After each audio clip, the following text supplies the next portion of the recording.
We welcome the actions undertaken by President Donald Trump.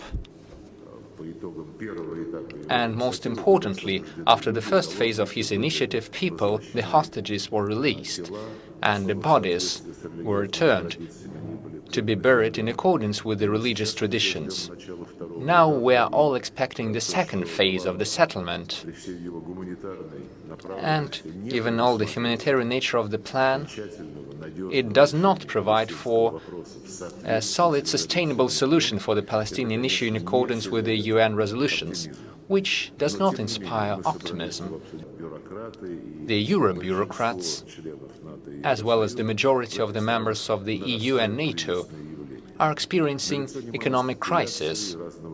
We see numerous speculations and destructive information campaigns and fakes. We believe that the main goal of such activities initiated by our Western colleagues is to exacerbate seeking the negotiation solution and to prolong the conflict. They are trying to downplay the initiatives of the United States and President Trump, which are truly aimed at finding an acceptable solution that would contribute to eliminating the root causes of the Ukrainian crisis. No one in Europe even mentions the root causes.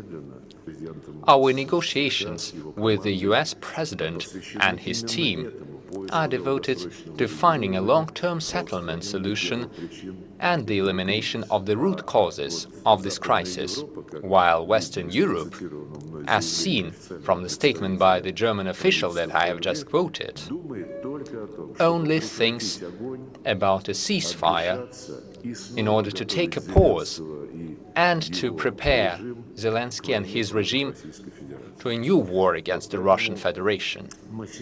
Share the most recent piece of news with you. As reported, there have been contacts on the phone between President Trump, President Macron, Prime Minister Starmer, as well as Friedrich Merz. The official representative of the German government, a certain Mr. Cornelius, is making a public statement saying that the four heads of state and governments have discussed the ongoing negotiations regarding the ceasefire in Ukraine. Only a ceasefire. Europe is not concerned with anything else, while Russia insists that we need to achieve a package deal on a sustainable, long-term peace with security guarantees for all the involved parties. Once again, that under the Biden administration, it was the United States that became the main sponsor of the Kiev regime, and after the violent coup d'etat in February 2014, the well-known Madam Victoria Nuland, then Deputy Secretary of State, speaking in the Senate, was proud to say that Ukraine is going through the right process, and this is why the US had invested $5 billion into the country, which, according to her, was the right decision in order to support the trends that they called a feast of democracy, but in essence it was just a coup d'etat, a putsch.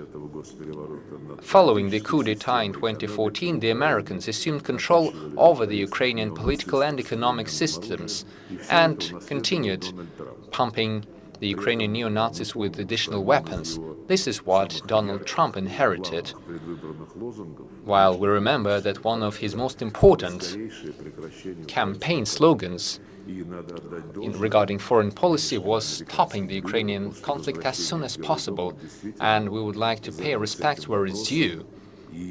After assuming his post, President Trump started working on this issue, and we believe that he has a sincere wish to find a solution through diplomatic means.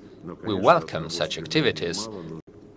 Imagine what would have happened had the Germans, French and the Polish complied with their promises and kept their word. perhaps a civil war could be avoided, and the regime that came to power after the coup d'etat did unleash a civil war immediately after taking power. They started a conflict against millions of their own citizens who rejected the legitimacy of this regime. Keeping in mind that back then, 11 or almost 12 years ago, the West refused to keep its promises, we have yet another answer showing the sincerity of the Western leaders to find a solution, of which there was none. Never